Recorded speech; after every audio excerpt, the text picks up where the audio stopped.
नमस्कार दोस्तों। प्रकृति ने हमें बहुत कुछ दिया है, जैसे हवा, पानी, धूप इत्यादि। लेकिन हमने प्रकृति को क्या दिया है?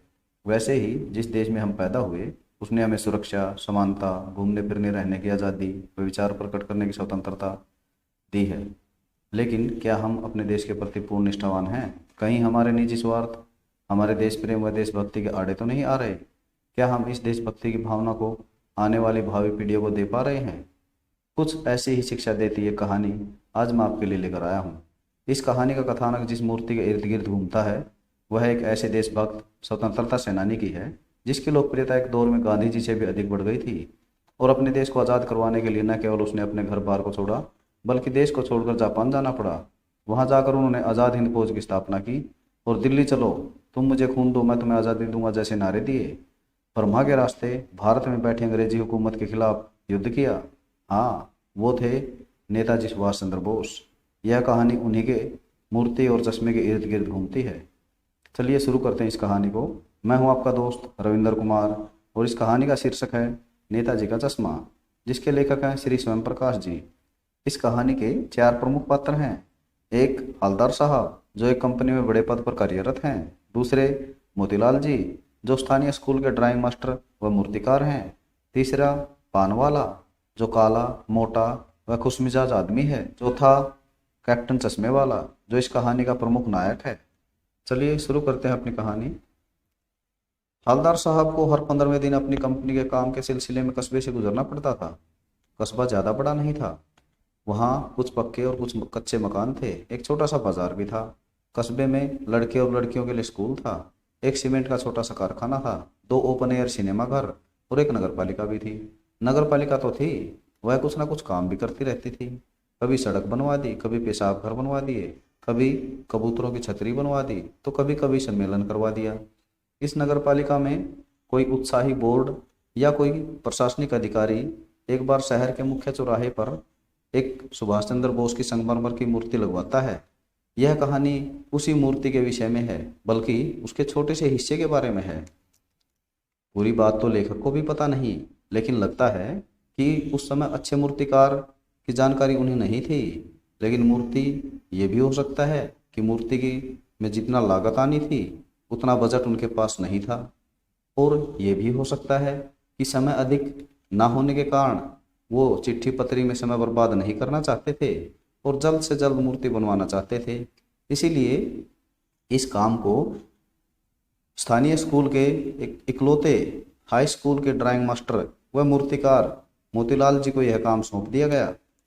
उन्होंने भी यह वादा किया कि वो महीने भर में यह मूर्ति बनाकर पटक देंगे। जैसा कि वादा कर चुके थे, उन्होंने संगमरमर की मूर्ति बनाई। वह मूर्ति टोपी की नोक से लेकर कोट के दूसरे बटन तक 2 फुट की होगी, जिसे बस्ट कहते हैं। और नेताजी उस मूर्ति में बहुत ही सुंदर, मासूम और कमसीन लग रहे थे। फौजी वर्दी में वह मूर्ति देखते ही ऐसा लगता था जैसे दिल्ली चलो और तुम मुझे खून दो, मैं तुम्हें आज़ादी दूंगा जैसे नारे अभी हमें याद आ जाएंगे। इस प्रकार यह मूर्ति स्थानीय नगर के नागरिकों में देशभक्ति की भावना जागृत कर रही थी। इसलिए यह कार्य सफल और सराहनीय माना गया। यहाँ पर सभी को यह मूर्ति तो अच्छी लगी, लेकिन इसमें एक कसर थी, वह सभी को खटकती थी। वह थी नेताजी की आंखों पर चश्मा नहीं था। चश्मा तो था, लेकिन संगमरमर का नहीं था। वह एक सामान्य सचमुच का असली चश्मा था, जो चौड़ा काले फ्रेम का मूर्ति को पहना दिया गया था। हवलदार साहब जब पहली बार कस्बे से गुजरे और चौराहे पर पान खाने के लिए रुके, तो उन्होंने देखा मूर्ति के चेहरे पर असली चश्मा लगा हुआ है। तो उनके चेहरे पर एक कौतुक भरी मुस्कान फैल गई और मन ही मन कहने लगे, वाह भाई, क्या आइडिया है। मूर्ति पत्थर की, लेकिन चश्मा रियल। जब हवलदार साहब कस्बे से जा रहे थे तो वे मूर्ति के बारे में ही सोच रहे थे। अंत में उन्होंने निष्कर्ष निकाला कि कुल मिलाकर कस्बे के नागरिकों के लिए यह प्रयास सराहनीय ही कहा जाना चाहिए। मूर्ति चाहे कैसी भी हो, लेकिन उनके पीछे की भावना देखी जानी चाहिए, वरना तो देशभक्ति की भावना आजकल मजाक का विषय बन गई है।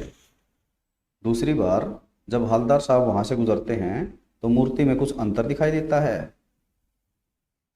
ध्यान से देखने पर चश्मा दूसरा दिखाई देता है। पहले मोटे फ्रेम वाला चकोर चश्मा था, अब तार के फ्रेम वाला गोल चश्मा है। हवलदार साहब के अंदर जिज्ञासा और बढ़ जाती है। वाह भाई, क्या आइडिया है। मूर्ति कपड़े नहीं बदल सकती, लेकिन चश्मा तो बदल सकती है।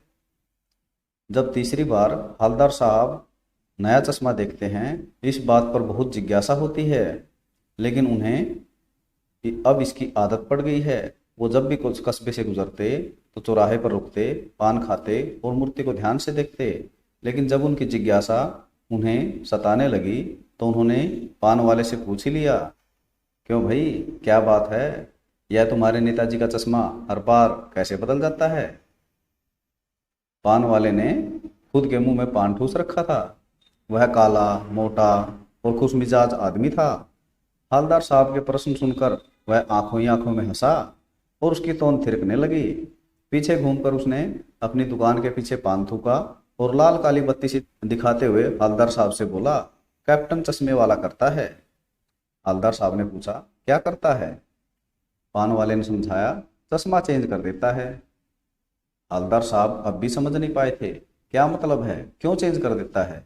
पान वाला कहता है कि कोई ग्राहक आ गया समझो, उसको चौड़े चौकटे चाहिए तो कैप्टन किधर से लाएगा, तो उसको मूर्ति वाला दे दिया, उधर दूसरा बिठा दिया। अब हवलदार साहब की बात कुछ कुछ समझ में आ गई थी कि कोई चश्मे वाला है जिसका नाम कैप्टन है, उसे नेताजी की बगैर चश्मे वाली मूर्ति अच्छी नहीं लगती, या फिर उसे बहुत बुरी लगती है। उसका मन उसको कचोटता है, मानो चश्मे के बगैर नेताजी को कोई असुविधा हो रही हो। इसलिए वह अपनी छोटी सी दुकान से गिने चुने फ्रेमों में से कोई ना कोई नेताजी की मूर्ति पर फिट कर देता है। लेकिन जब कोई ग्राहक आता है, उस ग्राहक को वैसे फ्रेम की दरकार होती है, तो कैप्टन नेताजी से अक्षमा मांगकर उस ग्राहक को वह फ्रेम उतार कर दे देता है और नेताजी के मूर्ति पर दूसरा फ्रेम लगा देता है। वाह भाई, खूब, क्या आइडिया है। लेकिन एक बात अब भी हवलदार साहब को समझ नहीं आई थी। हवलदार साहब ने पान वाले से जिज्ञासावश पूछ ही लिया कि नेताजी का ओरिजिनल चश्मा कहाँ गया। पान वाला दूसरा पान मुंह में ठूस चुका था। दोपहर का समय था, दुकान पर भीड़ भाड़ भी नहीं थी। वह आंखों ही आंखों में हंसा और उसकी तोंद फिर से थिरकी।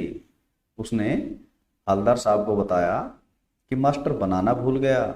पान वाले के लिए यह एक मज़ेदार बात थी, लेकिन हवलदार साहब के लिए चकित कर देने वाली और दुखी कर देने वाली बात थी। यानी वह ठीक ही सोच रहा था। मूर्ति के नीचे लिखा हुआ मूर्तिकार मास्टर मोतीलाल वाकई कस्बे का अध्यापक था। बेचारे ने महीने भर में मूर्ति बनाकर पटक देने का वादा कर दिया होगा। बना भी ली होगी, लेकिन पत्थर में पारदर्शिता चश्मा कैसे बनाया जाए, कांच वाला, यह तय नहीं कर पाया होगा। या कोशिश की होगी और असफल रहा होगा, या बनाते बनाते कुछ और बारीकी के चक्कर में चश्मा टूट गया होगा, या पत्थर का चश्मा अलग से बनाकर फिट किया होगा, या फिर वह निकल गया होगा।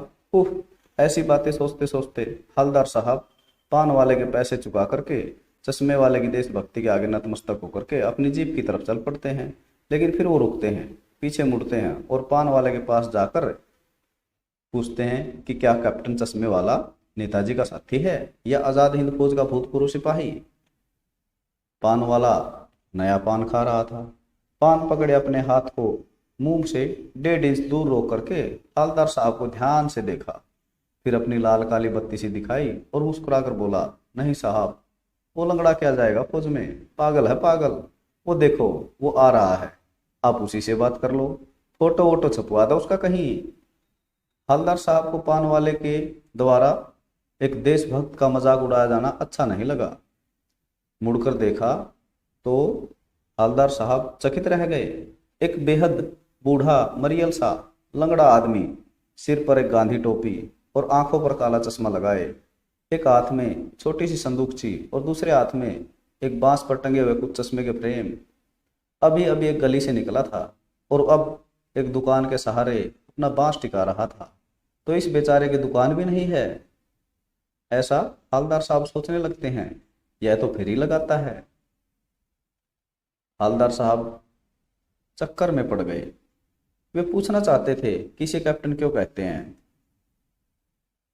या फिर इसका ये वास्तविक नाम है, लेकिन पान वाले ने साफ कर दिया था कि अब वह इस बारे में और कोई बात नहीं करेगा।